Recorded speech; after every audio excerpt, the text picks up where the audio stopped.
Good evening, everyone, and welcome to our Great Lakes lecture series. Today we are in our fourth lecture of the series, and I'll be talking to you. My name is Elias Aydi. I'm a research associate at the Physics and Astronomy Department at Michigan State University. And as you can see in the title, today we're going to talk about the search for extraterrestrial life. Where is everybody? And the Fermi paradox. But before starting to talk about any topics in astronomy, I like usually to introduce three parameters or scales in the universe. These are the distance, the numbers, and the time. Starting with the distance. So if you are talking about the distances usually in the universe, are very different from the distances that we are used to in our daily life. And if we start from our solar system, this is an artistic impression of how our solar system look like. Of course, neither distances nor sizes are to scale. But for example, the distance between the sun and Earth, which is called 1 astronomical unit, is around 150 million kilometers or 93 million miles. You can see that the numbers became very large immediately. And that's why astronomers like to call this distance 1 astronomical unit to make it a little bit easier instead of saying 150 million kilometers. And we are still in our solar system, of course. But let's take a trip to the nearest star to us. The nearest star to us is called Proxima Centauri. And we cannot see it from the northern hemisphere. We can only see it from the southern hemisphere. And Proxima Centauri is at a distance of 4.2 light years away from us. You can see here I use a different unit, which is a light year. And a light year is not a measure of time, it's a measure of distance. It is the distance traveled by light during 1 year. So light, the fastest speed we know of, 300,000 kilometers each second, takes 4.2 years to reach us from Proxima Centauri. In other words, if you have a ship that can travel in the speed of light, which is so far impossible, you need 4 years to travel to Proxima Centauri. So basically this tells us that whenever we are studying the stars in our galaxy in the universe and other galaxies, we are usually studying the past of these stars or astronomical bodies. Because as I said, light takes years in this case, sometimes thousands of years to reach us. And basically every time we look at Proxima Centauri right now, we'll be seeing how Proxima Centauri was 4 years ago, and vice versa. So recently, astronomers discovered a planetary system around Proxima Centauri, and some of these planets are Earth-like planets. They resemble Earth, and let's assume now, hypothetically, that there is an intelligent civilization on one of these planets around Proxima Centauri. And let's say that this civilization has a very large telescope, much larger than the one I'm showing in this photo, and they are looking at Earth right now. They won't see a planet struggling with a global pandemic that is keeping us all at home and wearing masks in public. They won't see people on the streets walking with masks. However, what they will see right now is how Earth was 4 years ago, in 2017, where people walking on the streets normally, not aware of the danger that is ahead in the future and the pandemic that is going to hit the planet and cripple it. So the galaxy is full of stars. When we look at the stars in the night sky, there are plenty of stars. And let's now assume that there is a star that is at a distance of 51.4 light years away from us. And also, around this planet, around this star, I want to make a similar assumption and say that there is a planet which is hosting an intelligent civilization with even a larger telescope, and they have pointed this telescope towards Earth right now. What will happen is that they will see right now how Earth was 51.4 years ago. Why this specific date?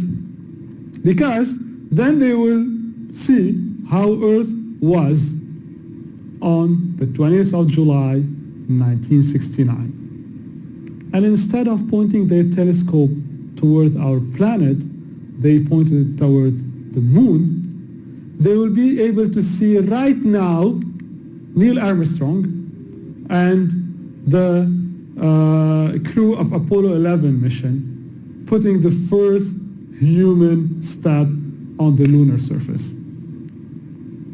So if they can record it and send it to us, it will arrive after 51.4 years from now, but we will be able, once and for all, debunk all the conspiracy theories about the lunar landing. Our galaxy, the Milky Way, this is how it looks like. This is the sun over here. And of course, this is not a real photo of the galaxy because we cannot take photos of our Milky Way galaxy for a very simple reason that we live inside of it. So this is an artistic impression how we think the galaxy look like. And our galaxy is 100,000 light years across, which means if you have a ship that can travel the speed of light, you need 100,000 years to travel from one side of the galaxy to the other side of the galaxy. The nearest galaxy to us, so now we left our galaxy and we're going to the nearest neighbor, the nearest galaxy to us, Andromeda. Andromeda is at a distance of 2.5 million light years away from us. So let's make the same assumption again. There's an intelligent civilization living somewhere in Andromeda, and they have a very, very, very, very large telescope, and they are pointing this telescope towards Earth, our planet. This is what they will see. They won't see any intelligent civilization that is capable of some space exploration like our current civilization now. Instead, they will see what is called Homo habilis, or the handyman, one of our ancestors that was roaming Earth around 2.5 to 3 million years ago. Handyman is because this is one of our first ancestors that started using tools. Of course, they say that a photo or a picture is worth 1,000 words. And I'm going to show you a picture now that is worth all that I have said so far to express how large this universe is. So the team that is responsible for the NASA Hubble Space Telescope decided to carry out a project by pointing the Hubble Space Telescope towards a very small patch of the sky. This is the size of this patch in the square in comparison to a full moon. And it is a dark patch, there isn't much stars in it. And they pointed the Hubble Space Telescopes for days and weeks and months toward the same patch of the sky, collecting photons, collecting light, and collecting data. And after doing all of this is what they got.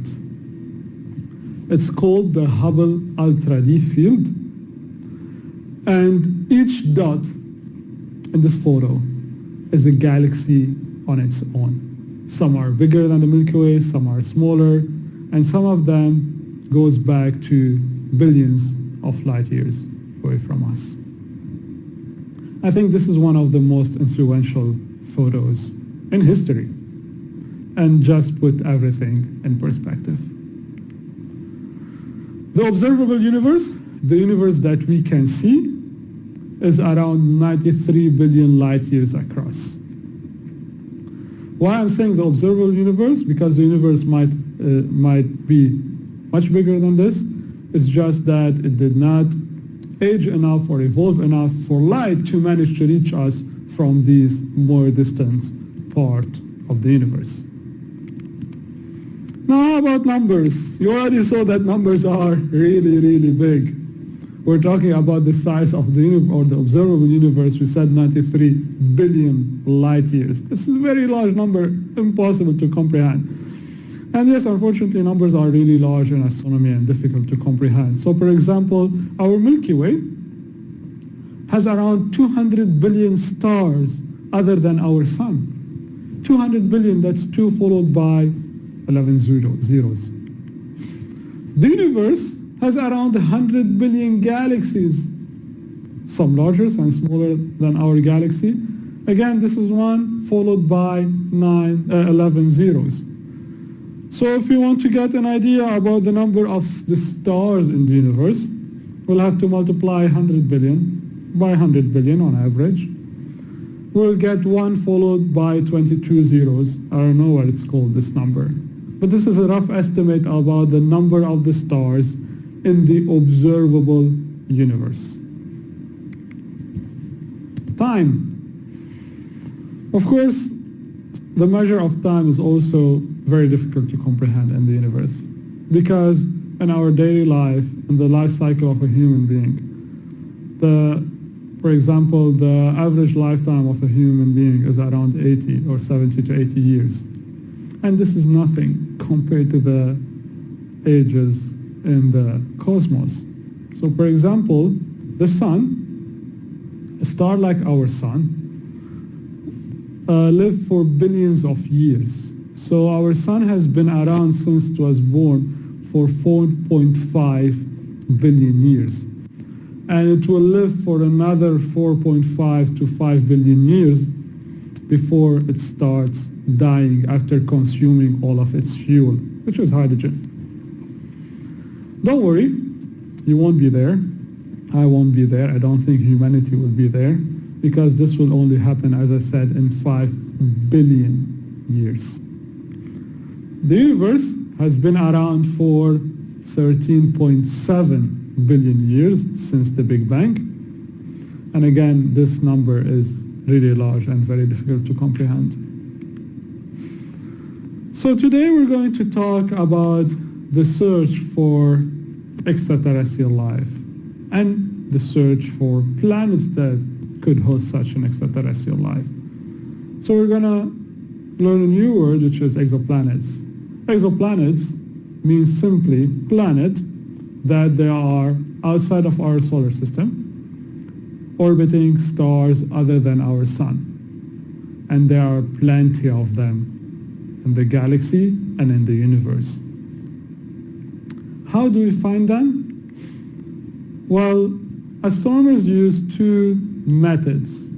several methods to look for exoplanets. But I'm going to highlight 2 very famous methods for the search of exoplanets. And these 2 methods are called transit and radial velocities. We'll start with the transit, and as you based on the name of this method, what we are actually be doing is looking for a planet that is transiting in front of its host star.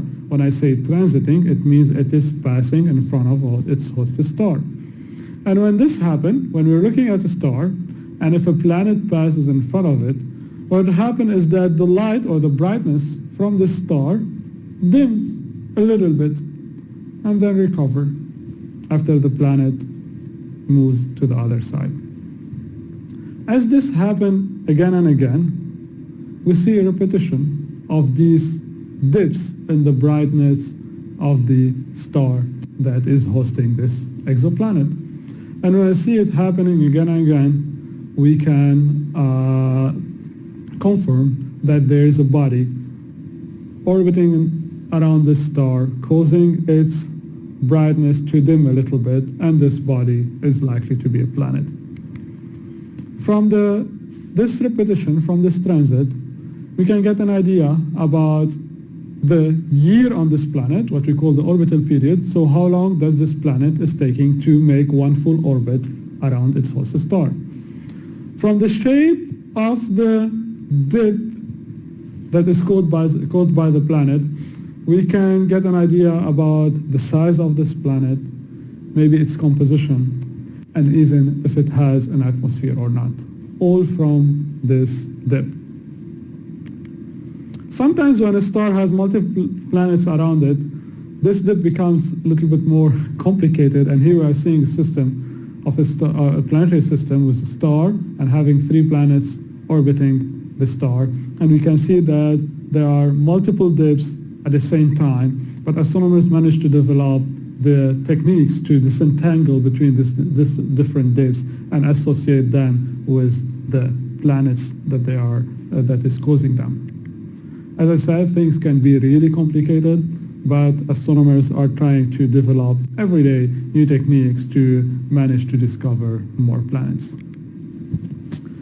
So one of the game changers in the search for exoplanets was a satellite launched by NASA in 2009 and called Kepler. Kepler, based on named after the scientist Johannes Kepler, has been discovering a lot of planets between 2009 and 2018, and the method to find planets with Kepler was using transit. So Kepler basically was observing stars for an extended period of time, and then looking for dips in their brightness to find exoplanets. As I said, Kepler has been a game changer, and in the 9 or 10 years of the 9 years of the lifetime of the mission, Kepler has found around 2,660 exoplanets. And astronomers till these days are trying to mine the data that Kepler has offered us and trying to find even more exoplanets. The successor of Kepler is called the Transiting Exoplanet Survey Satellite of TESS. It's another NASA mission that was launched in 2018 and it's still ongoing. And TESS does the same thing, but it is equipped with, of course, more advanced cameras and instruments. And also TESS relies on covering a large part of the sky for an extended period of time. So here I'm showing the part of the sky that TESS is observing continuously, some parts for the entire year, some parts for like a month. And of course, TESS observes different stars and looks for dips in their brightness to find exoplanets. TESS is aimed to find more of what we call Earth-like planets. These are planets that have a similar size to Earth, and they orbit their host stars in what we call the habitable zone. The habitable zone is a zone around the star where the planet is not very far from the stars, so it's too cold, and not very close to the star, so it's too hot. So it is in a zone where the temperature, let's say it is mild, and it is suitable maybe for liquid water to be present and atmosphere to survive. And TESS so far has found around 66 exoplanets. Maybe this number has changed in the recently, but of course astronomers have just started to mine the wealth of data that TESS is offering us. Of course, after these satellites discover, for example, candidate exoplanets, because of course when we point satellites on stars, we cannot, like satellites are less flexible compared to, for example, ground-based telescope that we have here on Earth. The time on them also is very expensive. So sometimes when satellites found a candidate exoplanet, so you see a dip in the star, astronomers here on the ground use ground-based telescopes to monitor these stars and try to find this repetition in the dips to confirm the presence of exoplanets. And they use a variety of telescopes from large and small telescopes, and this actually could be done on like a high school level, like high school projects. So school students around the planet use small telescopes to monitor stars that have candidate exoplanets around them and try to confirm the presence of these planets. Actually, we are doing this here also using the MSU Campus Observatory. Undergrad students from the Physics and Astronomy department use the Campus Observatory. Of course, before pandemic, unfortunately now it is closed, but they used it to follow up and observe stars that have candidate exoplanets around them, and and try to confirm the presence of these planets. They use them in their undergrad thesis. They use the data that they obtained in their undergrad thesis, and they have done really very great work. Now the next, or the second method that I'm going to highlight today, and astronomers use to find exoplanets, is called radial velocities. And in order to comprehend this method, we have to be a little bit familiar with a concept or phenomenon called the Doppler effect. So Doppler effect basically states that if we have, for example, an ambulance, and that is driving, and we are standing by the side of the road, if the ambulance is moving away from us, the sound wave emitted by the siren of the ambulance gets elongated as the ambulance is traveling away from us. And therefore the pitch of the sound changes. And also when the ambulance is coming towards us, this sound wave gets compressed, and therefore its frequency or the pitch of the sound change as the ambulance is moving towards us. And therefore, next time you are driving, for example, or standing on the sidewalk, and you notice an ambulance passing, try to notice how the pitch of the sound changed from when the ambulance is coming towards you, and the sound wave gets compressed, and then when the ambulance moves away from you, when the sound waves start to elongate, and therefore this changed the pitch of the sound. And the same thing happened also with light wave. If we have an object that is moving towards us, the light wave or the electromagnetic wave gets compressed. So what changes is the frequency of the light, which means the color of the light. And also when an object is emitting light but is moving away from us, the wavelength of the light waves gets elongated, and therefore the color of these waves change. So here's the electromagnetic spectrum, and I'm showing you the waves from gamma rays all the way to the radio waves. And the shorter waves, the high energy wave, the gamma rays, the X-rays, are characterized by shorter wavelengths. And the radio waves and the infrared, the microwave are characterized by longer wavelengths. And here I'm showing the visible, which is a very small part of the electromagnetic spectrum. These are the colors of the rainbow. And again, in the visible spectrum, of course, the redder waves, which tend to have longer wavelengths, and the bluer waves tend to have shorter wavelengths, similar to the high energy and the low energy waves. So when we have an object that is emitting light and is moving towards us, as I said, the wavelength of the light gets shorter. When it gets shorter, it means it's getting bluer, and therefore we say that the light is blue shifted. It's shifting towards the blue. However, when this object is moving away from us, what happens is that the wavelength gets longer, and therefore it becomes redder, and astronomers use the term redshifted.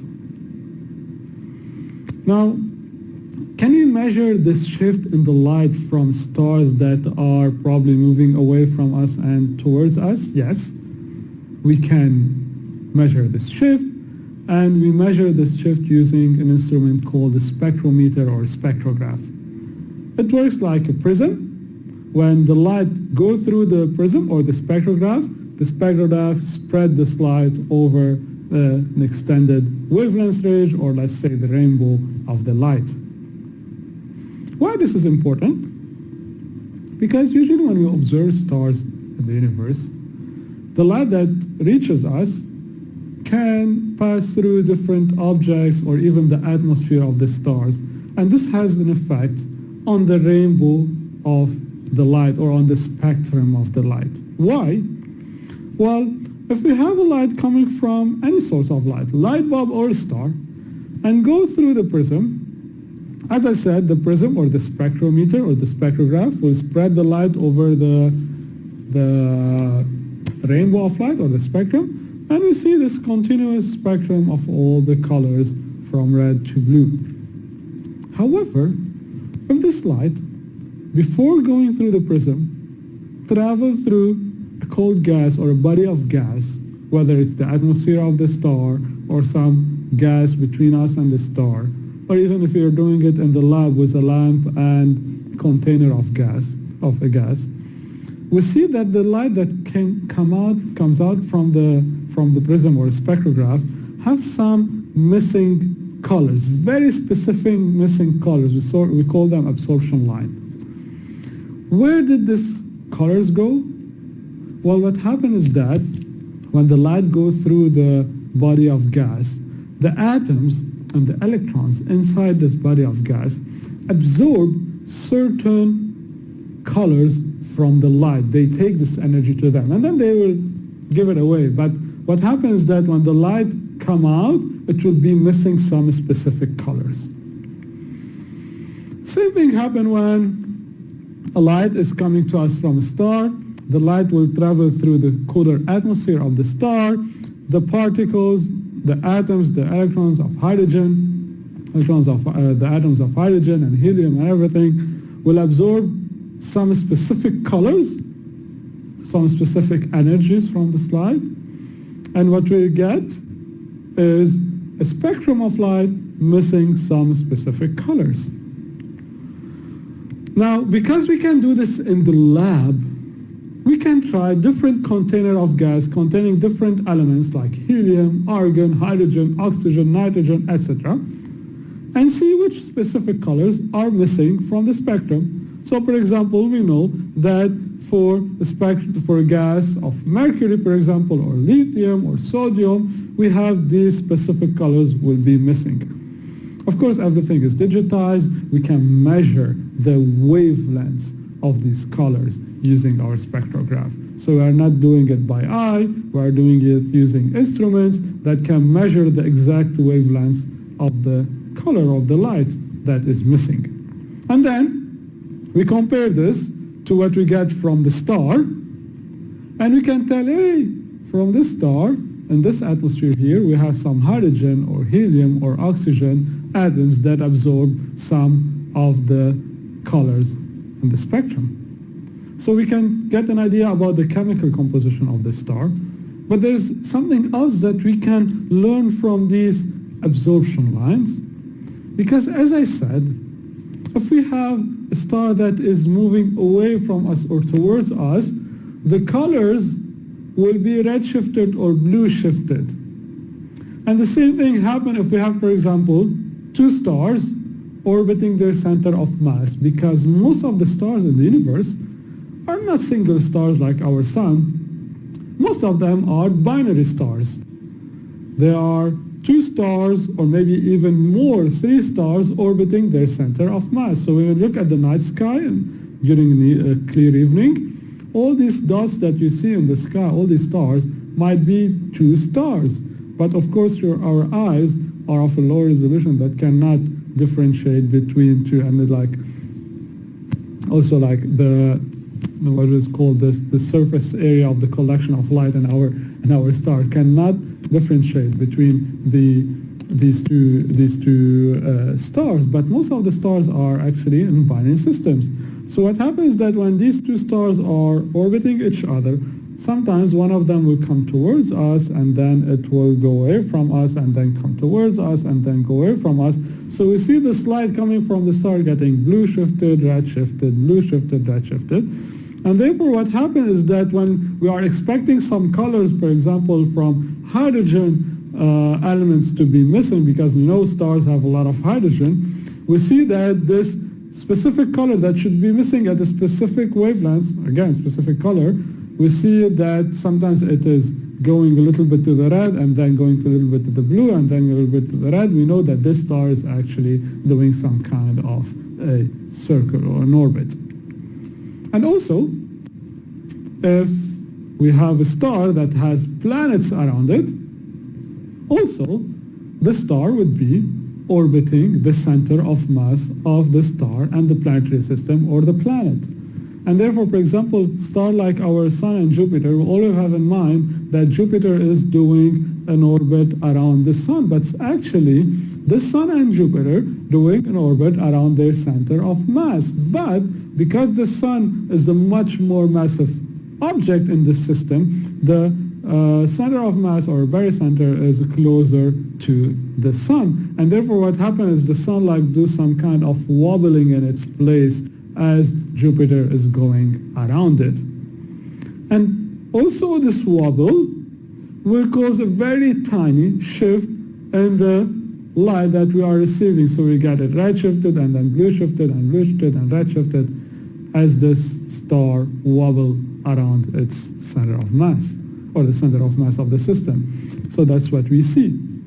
And again, we have the instruments that can measure this tiny shift in the colors from the absorption lines, for example, in the spectrum. So you see them red shifted, blue shifted, a very tiny amount of shift in the wavelengths of the absorption lines, but we have the instruments that can measure them. As we see them repeating, we can tell that, hey, this star has an exoplanet around it, or maybe even more than one.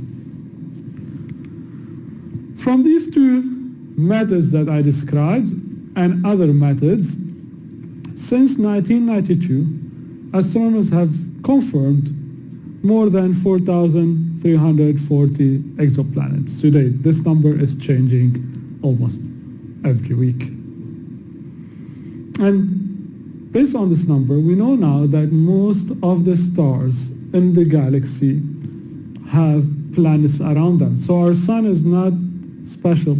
It's not a unique star. Also, we know that our sun has a planetary system around it, but most of the stars has planetary systems around them. And therefore, we expect that only in our galaxy, there are more than 100 billions of planets in the galaxy, in our galaxy alone. So there are several hundred billions of exoplanets in our galaxy alone, and this is a huge number. And this makes us, or pushes us to ask a question that around 50 years ago, a very famous scientist called Enrico Fermi also asked. Fermi said that there are, even before discovering the first exoplanets, astronomers had an idea that all these, our sun is not special, and all these stars in our galaxy should also have planets around them. They didn't have yet the instruments to confirm that, but they knew that these stars will have planets around them. And therefore, Fermi was thinking that there are hundreds of billions of stars and planets in our galaxy. There are probably millions and maybe billions of planets like our Earth in our galaxy, planets that can host life. And if several millions of them have intelligent life, and then a fraction of these will have a civilization that master interstellar travel, this civilization should be able to travel through the galaxy in a few million years, and therefore our galaxy should have a lot of civilization traveling through it. There should be an abundance of intelligent civilization or interstellar travelers. But of course, this is not the case. And so Enrico Fermi asked the question, where is everybody, which later became known as the Fermi paradox. Of course, it's not a paradox on itself. It has some probably answers that I'm going to go through with you to try to think why we haven't found anyone yet, or no one found us yet. But first, we maybe have to ask a question that is a valid question about the life here on Earth. Well, when I say life and intelligent life, these are two different terms. And therefore, I'm going to try just to differentiate between life and intelligent life. When I say life, it could be any form of life, from single-cell organisms to intelligent life. And intelligence and a basic form of life like single-cell organism should be everywhere in our universe, because the basic ingredient of life which are oxygen, carbon, hydrogen, nitrogen, the form of life that we know. These elements that form this life are very abundant in the universe. Where did they come from? Well, some of you might know that when the universe started with a Big Bang, after around 400,000 years from the Big Bang, atoms started to form, and the universe was mainly hydrogen and helium, around 70% hydrogen, the rest is helium. So where does the other elements that constitute the what we call the ingredient or the building blocks of life, like carbon and oxygen and nitrogen and other elements, come from? Where they came from the stars. Stars forged all these elements inside of them, inside their core, through nuclear reaction, fusion reactions, and also during star explosions, even like supernovae, many of these heavy elements were formed. And after the star died and exploded in supernovae, they spread these elements in the universe to form new stars and new planets around them and new life.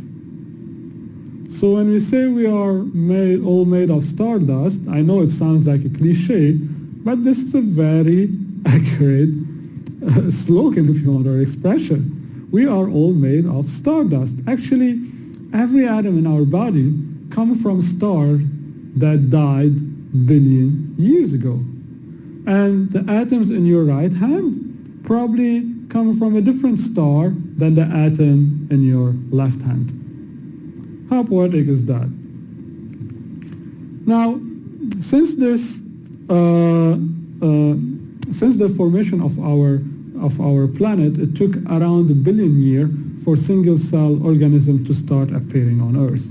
And this is not a very long amount of time, I'd say, compared to of course, the grander scheme. And because of this, and because the elements that are like the ingredients for life, as I said, are abundant in our universe, and because there are millions and 100 billions of planets in our galaxy alone, and since many of these planets lie in what we call the habitable zone, so they are not too close, not too far, so they can support the form of life that we know of. So we need like liquid water and some atmosphere. And because of such planets are also abundant in the galaxy, we expect that single-cell organism or basic type of life should be everywhere in the galaxy and also in the universe. Actually, I'm going to make the bolder statement and say that even in our solar system, we expect that a single life organism could be present on some of the moons around Jupiter or Saturn. I would say in the next 20 years, a discovery like this of single-cell organism present on one of these moons might be made. However, intelligent life is a little bit different story. It took around 3 billion years on Earth to go from single-cell organism to intelligent life that is able to communicate or send signal in the universe, not yet capable of interstellar travel, of course. And therefore, one might ask a question: is life on Earth is unique?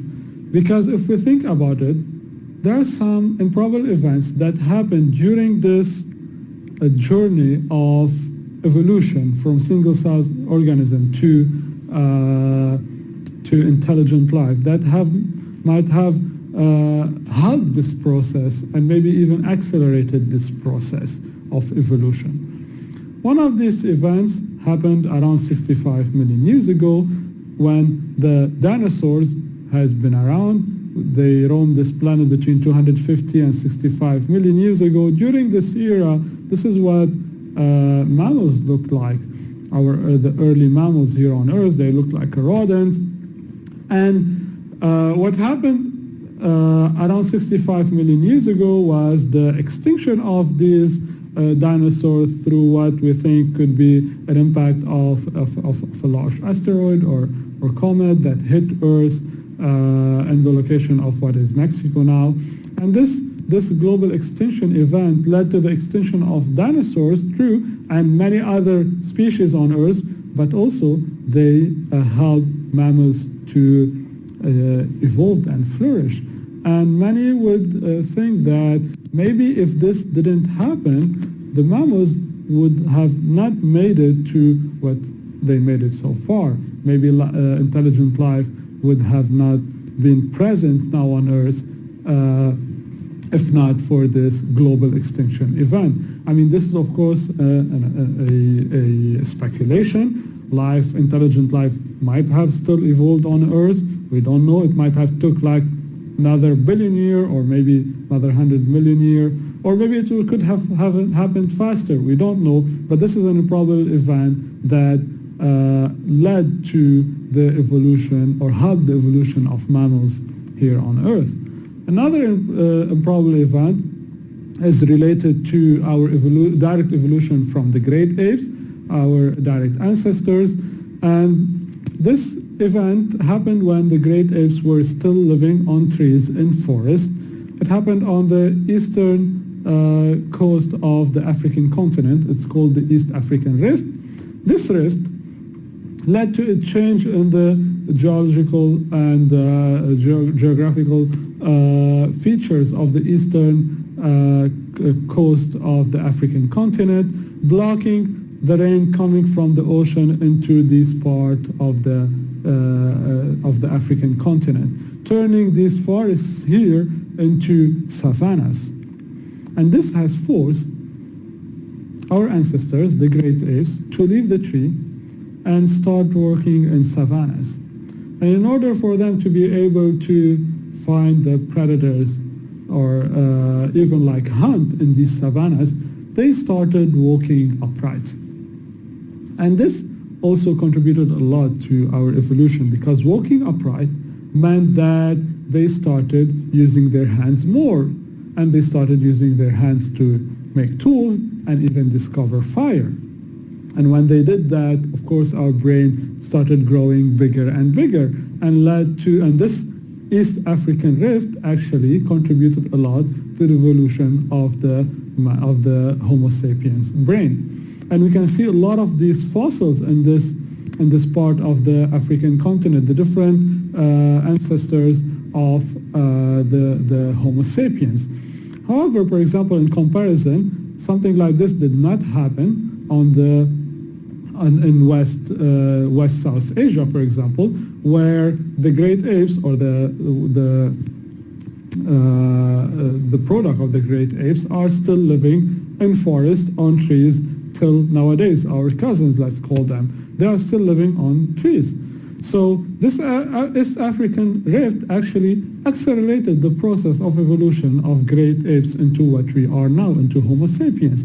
If it didn't happen, some might say it would be still possible for the great apes to evolve into some species that are more intelligent. But of course, it might have took even longer. So this is another improbable event that contributed to the evolution on Earth here into an intelligent civilization. So based on these two improbable events, some might say life on Earth here might be unique.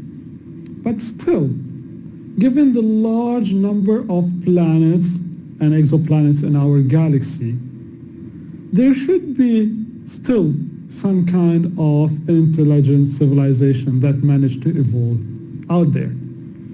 And again, the question, where is everybody, is still valid.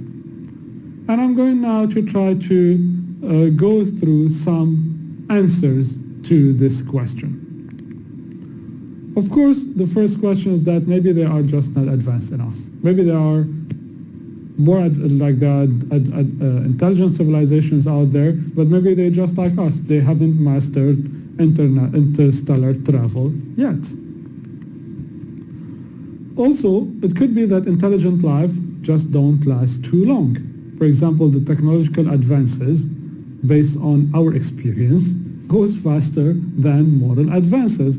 And therefore, the fate of every intelligent civilization is doomed by self-destruction. This could be a possibility, we don't know, but based on our experience, this might be a very valid possibility. And if we want to assume that an intelligent civilization lasts for only, for example, 3,000 years, while this might seem a long time, it's actually nothing compared to the age of the universe, for example. The universe has been around for 13.7 billion years. And therefore, the age of an intelligent civilization of a few thousand years is literally a fraction of a second. No, literally. Because if we, for example, put the entire evolution of the universe, this 13.7 billion years, in 1 year, started from the Big Bang in January 1st, the New Year's Day. After around 3 months, in March, our galaxy, the Milky Way, started to form. In August, we already fast forwarded half a year, and our sun and the Earth, the planets, start to form. In November, already in November, the first multicellular organisms start to appear on Earth. And now we're in December. December 17, emergence of the first vertebrates on Earth. December 18, early plants start to appear. December 20, first four-limbed animals start to appear on Earth. Now we are on the Christmas Eve, December 24th. It's the first dinosaurs start to appear. December 27, first known birds appear. And then December 29, just 2 days before New Year's Eve, we have the global extinction event that wiped out the dinosaurs and gave chance for mammals to flourish. Now we are on the last day of the year, December 31st, at 10 in the morning. Apes start to appear. At 9:24 p.m. in the evening, first human ancestors start to walk upright in the eastern part of the African continent. At 10:48 in the evening, Homo erectus appear. At 11:54 p.m., so 6 minutes before midnight, the modern humans start to appear. At 11:59, 45 seconds, so 15 seconds before midnight, invention of writing. At 11:59, 50 seconds, 10 seconds before midnight, pyramids were built in Egypt. And 1 second before midnight, the voyage of Christopher Columbus started.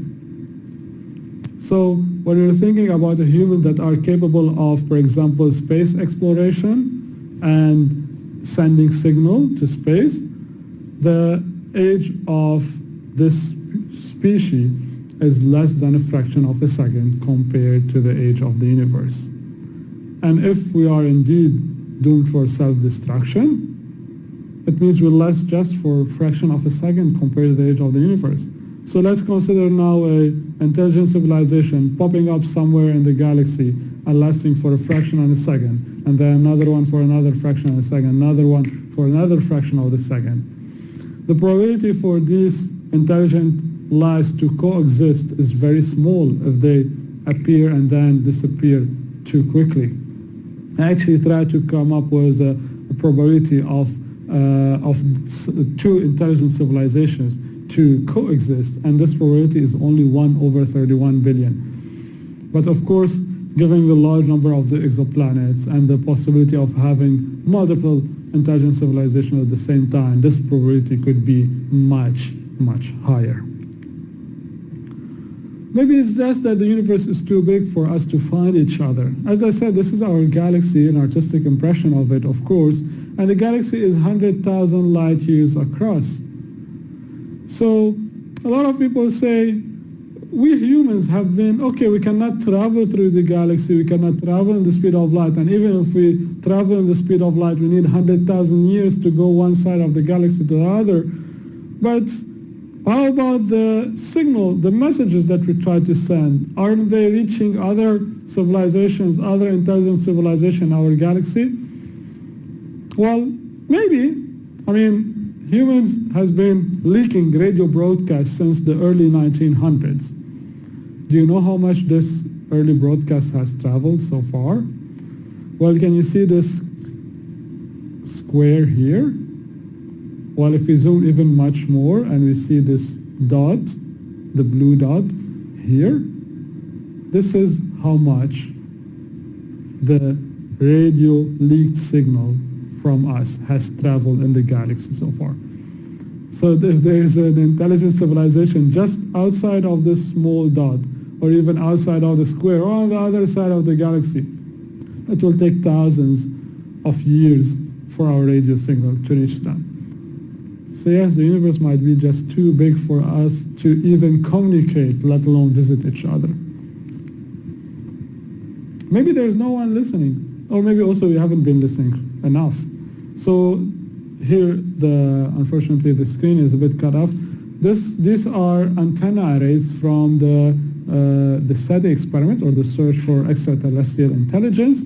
These are radio dishes pointed towards the universe, towards the galaxy, the sky, and trying to pick up any radio signal that is coming from intelligent civilizations out there.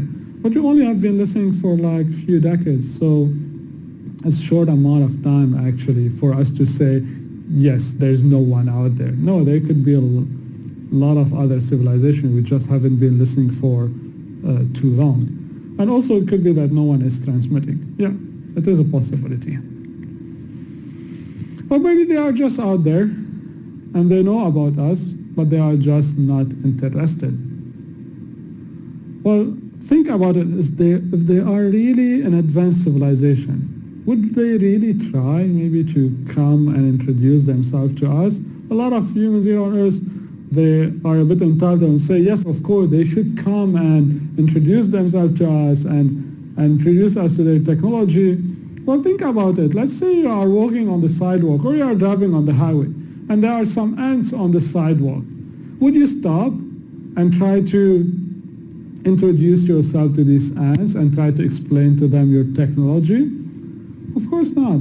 You'll probably step on them. And therefore, personally, I think if they are advanced, much more advanced than us, probably better that they don't visit us. Because based on our experience here on Earth, when a more technological civilization visits a less technological civilization, it is not good news for the less technologically advanced civilization. So maybe better if they don't visit us. Of course, if they have the same moral as us, if they have better morals than the human species, maybe they are more welcomed. And they just could be too alien. Well, when we think about aliens, usually we give them eyes, nose, mouth, and hands and legs, so something very similar to us. But I think this is some lack of imagination, because aliens could be just too aliens for us to recognize them. And also, there could be some different forms of life out there. Well, of course, when it comes to different form of life, we really can't look for it because we look for the form of life that is similar to us. But even if they have similar form of life, they could be very different than us, too alien for us to recognize. And the last thing is just they could be too classified. Well, of course, I don't think that. I don't think they're too classified alien civilizations or species that has been found and they've been kept secret by the government. There are many reasons not to believe that. One of them is that there are thousands of astronomers around the world that they are watching the sky every night and they haven't found anything or any evidence for intelligent civilization or space visitors. And trust me, if they find one, they will announce it immediately. And also there is the community of amateur astronomers, which is also a very large community. Even watching the night sky more than the professional astronomers, and none of them have previously reported any alien sighting, for example, or space visitors. This stuff usually come from people who don't know what they are looking for. So professional astronomers, amateur astronomers, they know what they are looking at. They understand the night sky. However, for example, there were a lot of reports from people of UFO sightings or alien sightings, and then it turned out to be, for example, light coming from a planet or something happening here on Earth, like a balloon or satellite. And as I said, this stuff for professional astronomers and amateur astronomers, they are capable of differentiating and telling where is this light coming from. And the last and final possibility is that there could be just nobody out there. We could be alone. Which brings me to my last slide, a quote by Arthur C. Clarke, which says two possibilities exist. Either we are alone in this universe or we are not. And both are equally terrifying. Thank you very much.